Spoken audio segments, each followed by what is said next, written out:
आज भीष्म के आंगन में बिटिया ने जन्म लिया है, देवी का रूप बताया गया है। जिस समय बेटी ने जन्म लिया है उसी वक्त मेरे भागवत प्रेमियों देव ऋषि नारद को इधर पता चला है कि महाराज भीष्म के घर में एक सुंदर सी बिटिया ने जन्म लिया, तो वहां से बीड़ा उठाया भीष्म के आंगन में आ जाते हैं।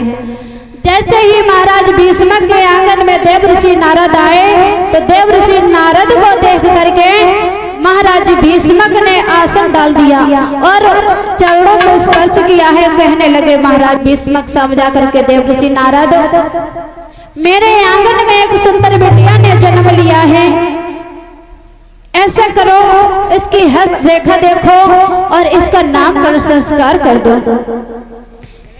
भीष्म जब इस तरह से देव ऋषि नारद से कहते हैं और हुआ ऐसा क्या, तो हाथ जोड़े राजा कहें ऐसी तुम्हें सबका बेटी जन्मी महल में कोई धर दीवा को। महाराज भीष्म कहने लगे, भगवान मेरे आंगन में एक बिटिया ने जन्म लिया है, इसलिए उसका नाम रख दीजिए। उसी समय देव ऋषि नारद ने जब ये वचन सुने हैं भीष्म के, तो उन्होंने अपने हाथ में एक पत्रिका ली और क्या कहने लगे हैं मेरे भागवत प्रेमियों, सुने नारद की बात मुनि ने हाथ पत्रिका लियो, मुनि लग रही है कि लगन रे के नाम रे धर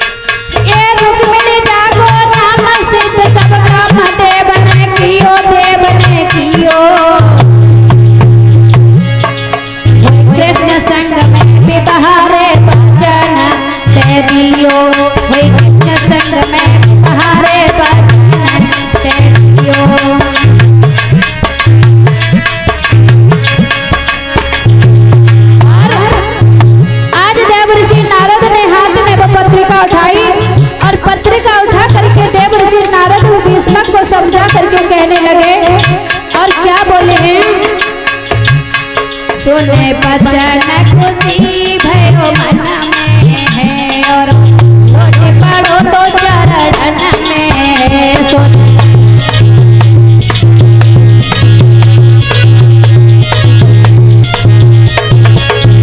खुश भक्ति खाए गई तन में है हो पुण्य दान में लन में है खुश।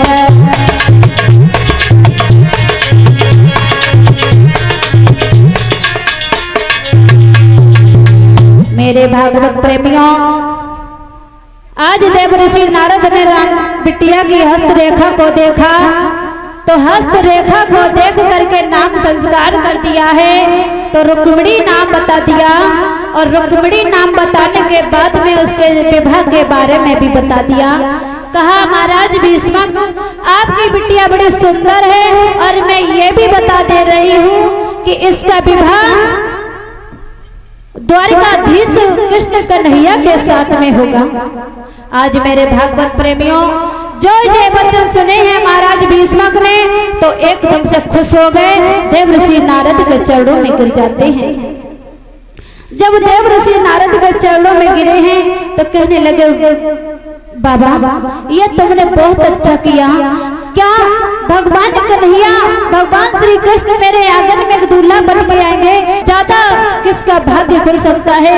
अरे मेरा तो भाग्य ही धन्य हो गया जो कि भगवान मेरे आंगन में दूल्हा बन के आएंगे। इतना कह करके देव ऋषि नारद वहां से चले जाते हैं। इधर धीरे धीरे समय व्यतीत हुआ है, तो महाराज परीक्षित हुआ क्या है,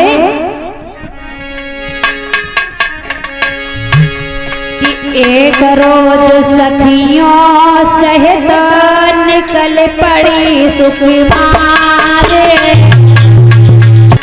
आप ही हमारे सम्मानीय चाचा जी गब्बर सिंह ये 101 मुद्रिकाएं हमें सम्मान में दे रहे हैं। भगवान से प्रार्थना करूंगी प्रभु इन्हें अच्छा बनाएं और अच्छा रखें, खुशियां दें, यही मेरी कामना है। क्या हुआ?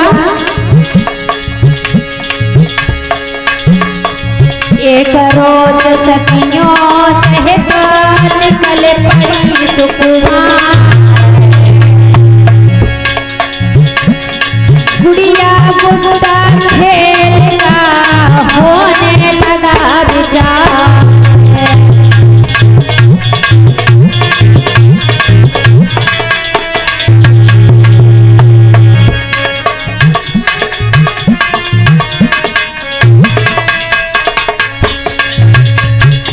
मेरे भागवत प्रेमियों, जब धीरे धीरे रुक्मिणी बड़ी हो जाती हैं, जब धीरे धीरे बड़ी हुई है रुक्मिणी, तो उनके दिमाग में एक बात आ जाती है कि मैं एक खेल खेलूंगी। अपनी सखियों के साथ में जाती हैं और कहती हैं सखियों चलो आज हम गुड़िया गुड्डा का खेल खेलेंगे। और आपको एक बात बता दें माताएं बहनों, जब बच्चे थोड़े बड़े हो जाते हैं तो उन्हें खेलने की पहले पड़ती है। महाराज परीक्षित, जब बच्चे थोड़े बड़े हो जाते हैं तो उन्हें एक खेल जरूर याद आता है, या गुड़िया गुड्डा और या गिल्ली डंडा या डुकामी चोली, ऐसे ऐसे खेल याद आते हैं बच्चों को। तो रुक्मिणी के दिमाग में एक खेल याद आया।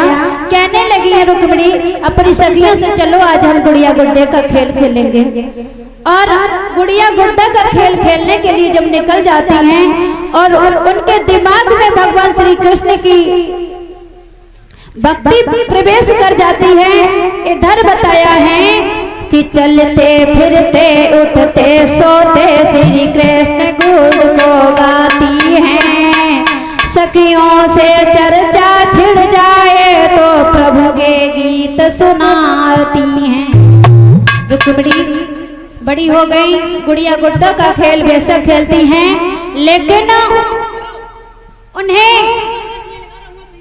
प्रभु के प्रति प्रेम भाव उत्पन्न हो जाता है और जहां भी जाती हैं आज वो श्री कृष्ण के गुण गाती हैं और तन मन में भगवान श्री कृष्ण को बसा लेती हैं।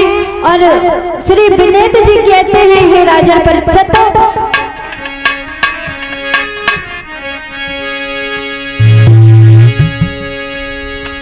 कि तन से तन मन देकर मोहन के हाथ बिकानी है।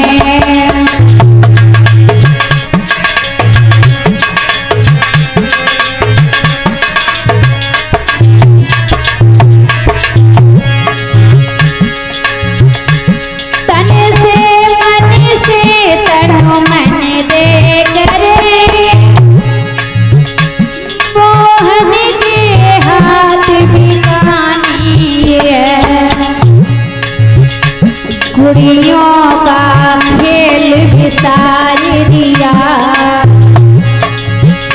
गुड़ियों का खेल विसार दिया, दिया हो गई वीरानी।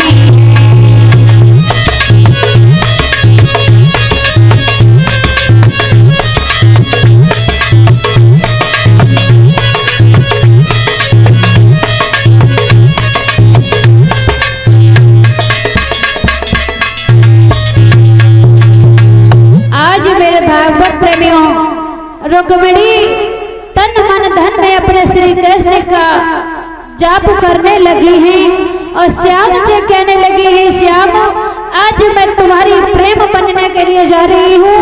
और उसी वक्त आज तन मन में भगवान श्री कृष्ण को बसा लिया है। और इधर क्या होता है, रुक्मिणी सखियों के साथ में खेल रही है। आप हैं हमारे सम्माननीय बाबा रूपलाल जो इस समय परीक्षित जी बने बैठे हैं। ये हमें 51 मुद्रिकाएं भेंट में दे रहे हैं। सुख शांति की कामना है और मैं इन बाबा से, ये हमारे लीन में भी बाबा लगते हैं जो परीक्षित महाराज बने बैठे हैं, मैं इनसे चाहूंगी कि ये आशीर्वाद देने की कामना करें और भगवान के लिए मैं कहूंगी कि भगवान मेरे बाबा की लंबी उम्र और अच्छा दिन व्यतीत हो, हमेशा खुशियां आती रहें, इनकी बहुएं इनके बेटा इन्हें बहुत प्यार दें। बोलिए गोविंद भगवान की।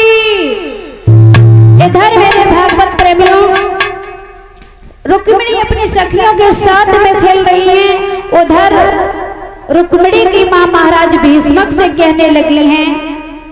कहने लगी महाराज हमारी बेटी बड़ी हो गई है और वो गुड़िया गुड्डा का खेल खेल रही है। हमारे दिमाग में जब वो गुड़िया गुड्डा का खेल याद आया तो मेरे दिमाग में भी एक सवाल आया कि मेरी बेटी विवाह के योग्य हो गई है। ऐसा कीजिए मेरी बेटी के लिए एक सुंदर वर देख करके आओ। बोली है भीष्मक को समझा करके कि महाराज हमारी बेटी को सुंदर वर देखो जिसके द्वारा हमारी बेटी का विवाह हो जाए। उसी समय आज समझा करके बोली है, क्या बोली है?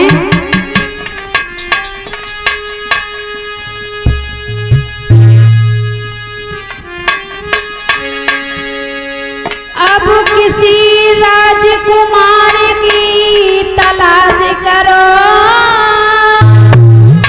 और बंधुओं जतन के साथ करो, जितनी जल्दी हो सके नाथो कन्या के पीले हाथ करो।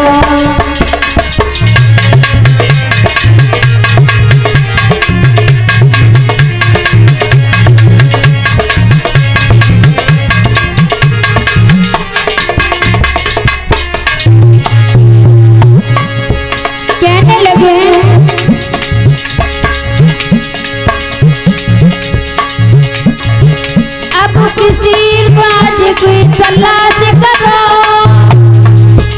बंधुओं जतन के साथ करो, जितनी जल्दी हो सके